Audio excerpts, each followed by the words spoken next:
భగవంతుడు నన్ను ఖచ్చితంగా బయటికి రానిస్తాడో నాకు అది తెలుస్తుంది. నా మనసుకు అనిపిస్తుంది నేను బయటికి వస్తాను, ఏ తప్పు చేయలేదని అందరి ముందు నేను నిరూపించుకుంటాను అని జ్యోత్స్నాతో దీప అయితే ఛాలెంజ్ చేస్తుంది. రేపు జరిగే కోర్టు వాయిదాలో తప్పకుండా నన్ను నిర్దోషిగా బయటికి వస్తారు. నేను నిర్దోషిగా బయటికి వస్తూ ఉంటే అప్పుడు నీ కళ్ళల్లో కనిపించే కన్నీళ్ళని నేను చూస్తాను అని అంటూ ఉంటుంది దీప.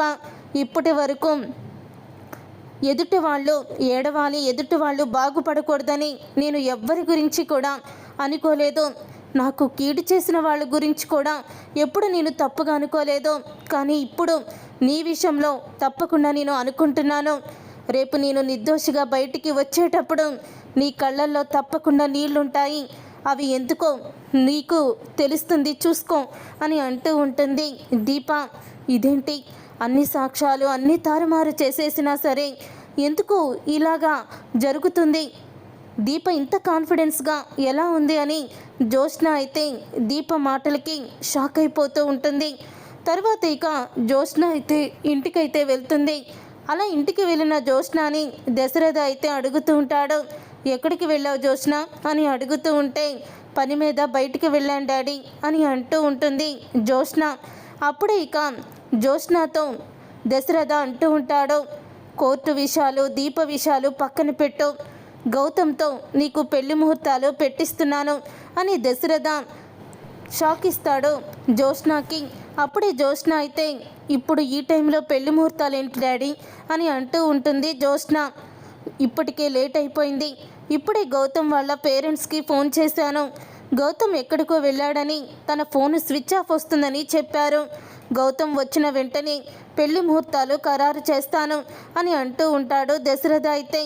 అప్పుడే ఇక సరే డాడీ అంటూ జ్యోత్స్న అయితే లోపలికి వెళ్ళిపోతుంది. అలా లోపలికి వెళ్ళిన తర్వాత ఏంటి డాడీ, నువ్వు నాకు గౌతమ్కి పెళ్లి చేయడానికి పెళ్లి ముహూర్తాలు పెట్టిస్తావా? ఆ గౌతమ్ గాడు ఉంటేనే కదా నువ్వు పెళ్లి ముహూర్తాలు పెట్టించడానికి అని మొత్తం కూడా తలుచుకుంటూ ఉంటుంది ఏం జరిగిందో. జ్యోత్స్నకి గౌతమ్ అయితే ఫోన్ చేస్తూ ఉంటాడు. అలా ఫోన్ చేస్తున్నప్పుడు గౌతమ్ ఫోన్ చేస్తున్నాడేంటని ఫోన్ లిఫ్ట్ చేస్తుంది జ్యోత్స్న. ఫోన్ లిఫ్ట్ చేయగానే అప్పుడే ఇక గౌతమ్ నీతో మాట్లాడాలి, బయటికి రాని పిలుస్తాడు. గౌతమ్ దగ్గరికి వెళ్తుంది జ్యోత్స్న. వెళ్ళిన తర్వాత ఏంటి జ్యోత్స్న, మనకి అడ్డుగా ఉన్న దీప ఇప్పుడు జైలుకి వెళ్ళిపోయింది. ఆధారాలన్నీ కూడా తనే మీ డాడీని షూట్ చేసినట్టుగా ఉన్నాయి కాబట్టి తనకి తప్పకుండా శిక్ష పడుతుంది. ఇక మనకి అడ్డేముంది, తప్పకుండా మనిద్దరం పెళ్లి చేసుకుందాము అని అంటూ ఉంటాడు గౌతమ్. అప్పుడు ఇక జ్యోత్స్న అయితే దీపకి శిక్ష పడిన తర్వాతే మనం ఏం చేసినా సరే అని అంటూ ఉంటుంది జ్యోత్స్న. అది కాదు జ్యోత్స్న, మనం పెళ్లి చేసుకుంటే మళ్ళీ దీప ఏదైనా పరిస్థితిలో బయటికి వచ్చిందంటే పెళ్ళి చెడగొడుతుంది, అందుకే ముందే పెళ్లి చేసేసుకుందాం అని అంటూ ఉంటాడు గౌతమ్. అనేసి జ్యోత్స్న భుజం మీద చెయ్యి వేస్తాడు. అప్పుడు ఇక జ్యోత్స్న అయితే ఏంటి గౌతమ్ అంత తొందర ఏముంది అని అంటూ ఉంటే, చూడు జ్యోత్స్న, ఆ రోజు నాకు నువ్వు ఫోన్ చేయకపోతే ఈరోజు మీ నాన్నకి పరిస్థితి వచ్చేది కాదు కదా అని అంటూ ఉంటాడు గౌతమ్ అయితే. అప్పుడు ఇక జ్యోత్స్న అయితే కానీ ఇలాంటి పరిస్థితి వస్తుందని మనం కూడా అనుకోలేదు కదా అని అంటూ ఉంటుంది జ్యోత్స్న. అప్పుడు ఇక గౌతమ్ అయితే ఆ రోజు దీప నా గురించి సాక్ష్యాలతో సహా అన్నీ కూడా తీసుకువచ్చి మీ వాళ్ళకి చూపిస్తుందని చెప్పి నువ్వు ఫోన్ చేశావు. ఇప్పుడు దీప తీసుకొచ్చే సాక్ష్యాలతో నువ్వు చెడ్డవాడని అందరికీ తెలిసిపోతుంది. దీపని నువ్వు ఎలాగైనా ఆపాలని అన్నావు. అప్పుడే నేను దీపని చంపాలని అనుకున్నాను. కానీ నువ్వు మాత్రం మీ డాడీకి బుల్లెట్ తగలాలని చెప్పావు. అందుకని వంటగదిలోకి వెళ్ళి దీప నీ చేతిలో నుంచి గన్ను లాక్కొని నిన్ను బెదిరిస్తున్నప్పుడు నువ్వు మన ప్లాన్ ప్రకారం మీ డాడీని అడ్డు పెట్టుకున్నావు. అదేమో గురి తప్పి కొంచెం గుండె దగ్గరికి మీ డాడీకి తగిలి ఆయనకి ప్రమాదం అయ్యింది. అయినా ఇదంతా మన ప్లాన్ అని తెలియక అందరూ దీపే మీ నాన్నని కాల్చిందని అనుకున్నారు. కోర్టులో కూడా అదే జరుగుతుంది.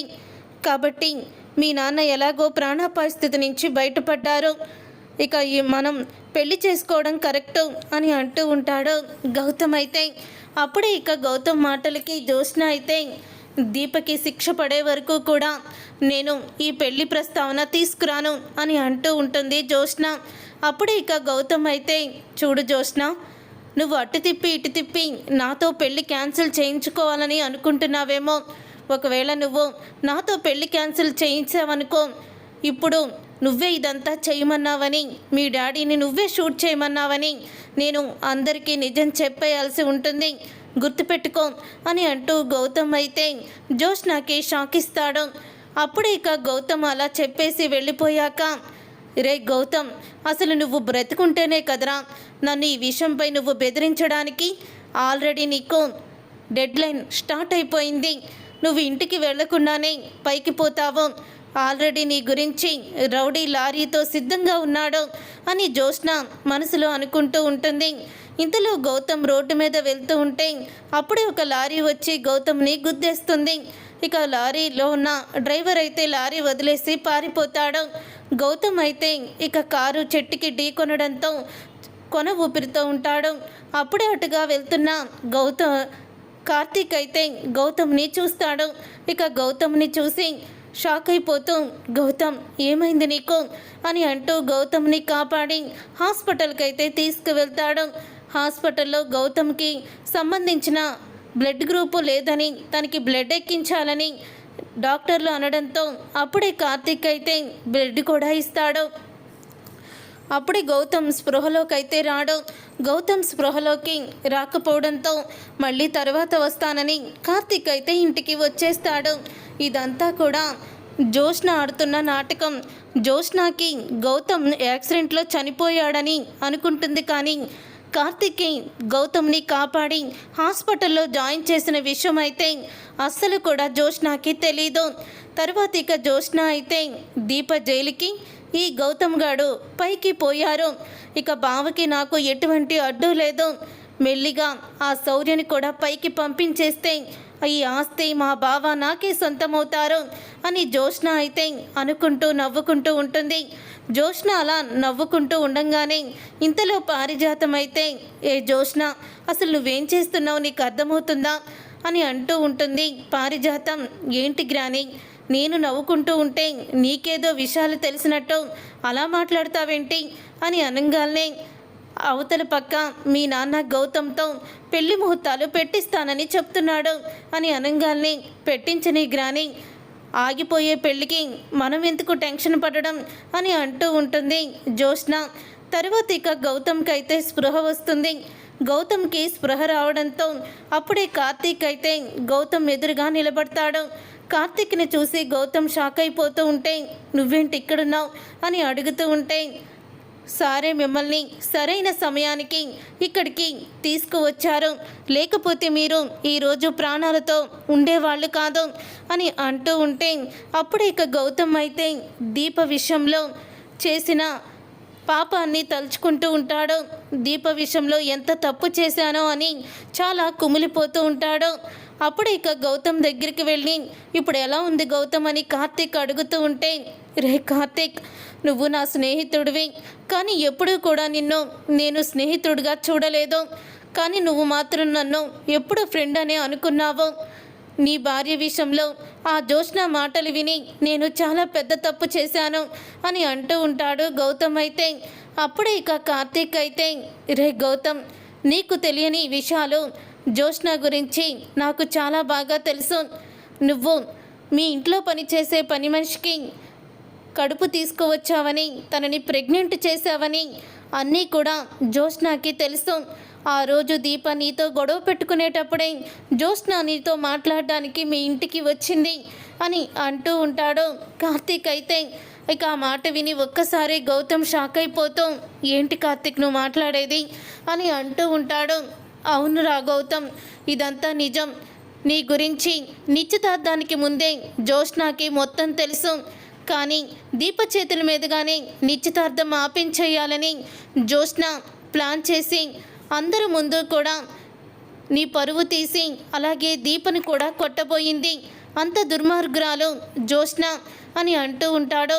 ఇక కార్తీక్ అయితే, ఈరోజు నా భార్య కేసు ఆఖరి రోజు, ఆఖరి వాయిదా. ఈరోజు ఏం జరుగుతుందో తెలియడం లేదు.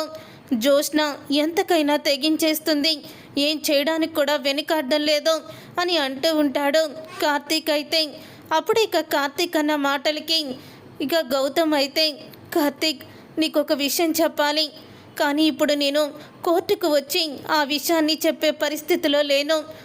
ఇప్పుడు నా దగ్గర వాంగ్మూలం తీసుకో, సెల్ ఫోన్లో వీడియో రికార్డ్ చెయ్యి అని అంటూ ఉంటాడు గౌతమ్. అయితే అప్పుడే ఇక లాయర్ కళ్యాణ్ ప్రసాద్ అయితే ఫోన్ చేస్తాడు కార్తీక్కి. ఫోన్ చేసినప్పుడు అప్పుడే ఇక కార్తీక్ అయితే, సార్ వస్తున్నాను సార్, దీప నిర్దోషిగా విడుదలయ్యే ఆదరవు దొరికింది అని అంటూ ఉంటాడు కార్తీక్. అయితే దీపని కోర్టుకి తీసేసుకొచ్చారు కార్తీక్, నువ్వు తొందరగా సాక్ష్యాలు తీసుకురాకపోతే తనకి శిక్ష విధిస్తారు అని అంటూ ఉంటాడు కళ్యాణ్ ప్రసాద్. అయితే నేను తొందరగా వచ్చేస్తాను సార్ అని కార్తీక్ అయితే ఫోను పెట్టేస్తాడు. తర్వాత ఇక గౌతమ్ అయితే వాంగ్మూలం ఇస్తూ ఉంటాడు. దశరథ్ గారిని షూట్ చేసింది నేనే, దీప నా గురించి నిజాలన్నీ కూడా వాళ్ళకి చెప్పడానికి వెళ్తుందని జోష్న ఫోన్ చేసి చెప్పింది. నేను దీపని షూట్ చేద్దామనుకున్నాను, కానీ దీపని షూట్ చేయకుండా దశరథ్ గారిని షూట్ చేయమని దీపని జైలుకి పంపించి చిత్రహింసలు పెట్టిద్దామని జోష్నానే నా చేత ఈ నాటకం ఆడమంది. అందుకని నేను దశరథ్ గారిని షూట్ చేశాను అని అంటూ ఉంటాడు గౌతమ్. అయితే జోష్నాని పెళ్లి చేసుకోమని నేను అడిగాను, లేకపోతే ఈ విషయాన్ని బయట పెడతానని చెప్పాను. అప్పుడే ఇక ఆ జోష్న నాకు యాక్సిడెంట్ చేయించి నన్ను చంపించాలని చూసింది.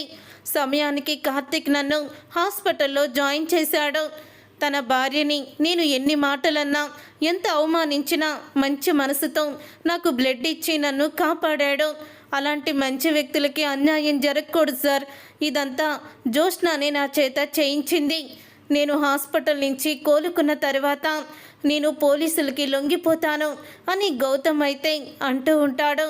ఇక ఆ మాటలన్నీ కూడా వీడియో రికార్డ్ చేస్తాడు కార్తీక్. అయితే చాలా థ్యాంక్స్ గౌతమ్, నా భార్యని కాపాడుకోవడానికి ఒక వజ్రాయుధంలా ఈ వీడియో పనిచేస్తుంది అని కార్తీక్ అయితే చాలా స్పీడ్గా తను అయితే వెళ్తూ ఉంటాడు కోర్టుకి.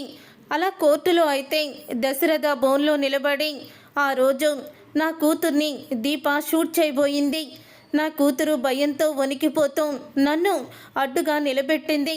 అప్పుడే నేను ఎంత చెప్పినా దీప వినిపించుకోలేదు. తను కోపంగా షూట్ చేసింది, షూట్ చేయడంతో బుల్లెట్ నాకు వచ్చి తగిలింది అని అంటూ ఉంటాడు దశరథ. అయితే ఇక దశరథ మాటలకి చాలా బాధపడుతూ ఉంటుంది దీప. అప్పుడు ఇక దశరథతో అంటూ ఉంటారు లాయర్ కళ్యాణ్ ప్రసాద్. అయితే సార్ మిమ్మల్ని షూట్ చేయలేదని దీప చెప్తుంది. మీరు గాయపడినప్పుడు మీ శరీరంలో బుల్లెట్ ఉంది, తన చేతిలో గన్ను ఉన్నప్పుడు మిమ్మల్ని షూట్ చేయలేదంటారా? మీరు ఏమని అనుమానిస్తున్నారు అని అడుగుతూ ఉంటే అప్పుడే దశరథ అయితే, దీప గురించి నేను ఒక విషయం అయితే చెప్తాను, తను ఎప్పుడూ కూడా తప్పు చేయదు, అంటే ప్రాణాలు తీసే అంత క్రూరమైన మనస్తత్వం కాదు తనది, ఎప్పుడూ కూడా తను కూలుగానే ఉంటుంది. అలాంటి దీప మనిషిని చంపిందంటే ఎవరు నమ్ముతారు? నాకు కూడా నమ్మకం లేదు, కానీ తన కళ్ళెదురుగా మా కళ్ళెదురుగానే తన చేతిలో గన్ను పేలింది, ఆ బుల్లెట్ నాకు తగిలింది అని దశరథ అయితే అంటూ ఉంటాడు. ఇక దశరథ అన్న మాటలకి అప్పుడు ఇక దీప అయితే షాక్ అయిపోయి ఉండిపోతుంది. ఇంతలో ఇక జడ్జి గారికి దశరథ గారి శరీరంలో ఉన్న బుల్లెట్ దీప పట్టుకున్న గన్నులో నుంచే వచ్చిందని నిర్ధారణ చేస్తారు. ఆ రిపోర్ట్లని ఇస్తారు.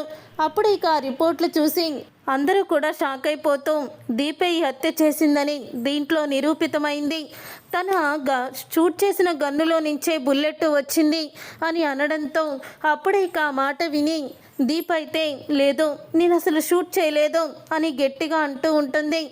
అప్పుడే ఇక దీపకి శిక్ష అయితే వేస్తూ ఉంటుంది జడ్జి గారు. అయితే వాదనలు ప్రతివాదనలు విన్నాక ఇప్పుడు దీపే ఈ హత్యకి పాల్పడినట్టు నేరం నిరూపణ అవుతుంది, అందుకనే తనకి శిక్ష వేయబోతున్నాము అని జడ్జి గారు చెప్తూ ఉంటే మరొక పక్క కళ్యాణ్ ప్రసాద్ అయితే కార్తీక్ దగ్గర ఆధారాలు ఉన్నాయన్నాడు, ఇప్పటి వరకు తను రాలేదు అని అనుకుంటూ ఉంటే దీపకి శిక్ష ఖరారు చేసే ముందే వస్తాడు కార్తీక్. అయితే ఇక కార్తీక్ వచ్చి అంటూ ఉంటాడు, ఆపండి, నా భార్య ఏ తప్పు చెయ్యలేదో ఈ వీడియో చూడండి అని వీడియోని చూపిస్తాడు జడ్జి గారికి.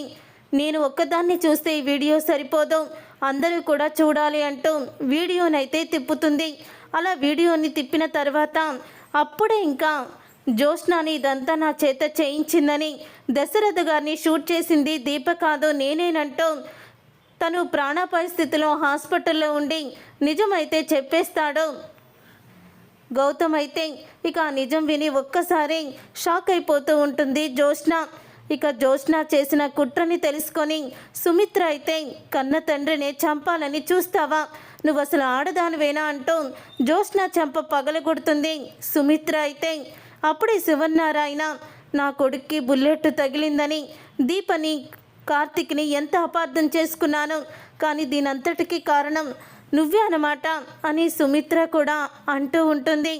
దీప ఏ తప్పు చెయ్యలేదని, అసలు దీపకి ఇలాంటివి తెలియవని అందరూ అనుకుంటున్నారు. అన్న తండ్రినే కడతీర్చాలనుకున్నావు, నిన్ను అస్సలు కూడా జీవితంలో క్షమించను అంటూ శివన్నారాయణ అయితే అంటూ ఉంటాడు. ఇక శివన్నారాయణ అన్న మాటకి అప్పుడే ఇక జ్యోత్స్న అయితే కాళ్ళ మీద పడుతుంది. నన్ను క్షమించు తాత, నేను బావని మర్చిపోలేకపోతున్నాను, బావ కోసమే ఇదంతా చేశాను అంటూ చెప్తూ ఉంటుంది.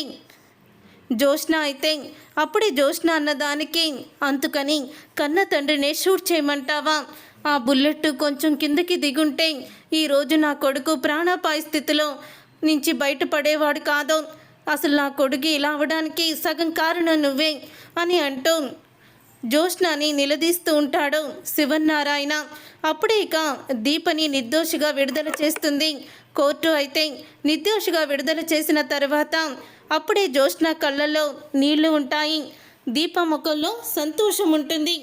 అప్పుడే ఇక జ్యోత్స్న దీపని చూసి మనసులో అనుకుంటూ ఉంటుంది, నిన్ను 2 రోజుల్లో నేను నిర్దోషిగా విడుదలయ్యి అక్కడికి వస్తాను, అప్పుడు నీ నిర్దోషిగా విడుదలైనప్పుడు నీ కళ్ళల్లో కన్నీళ్లు చూస్తాను అని దీప అన్న మాటలు అన్నీ కూడా గుర్తు చేసుకొని కోపంతో రగిలిపోతూ ఉంటుంది జ్యోత్స్న. అయితే అప్పుడే ఇక ఇప్పటికైనా మనిషిలా బ్రతుకో అని కేసు వాపసు అందుకే తీసుకున్నాను కార్తీక్ అంటాడు జ్యోత్స్నతో.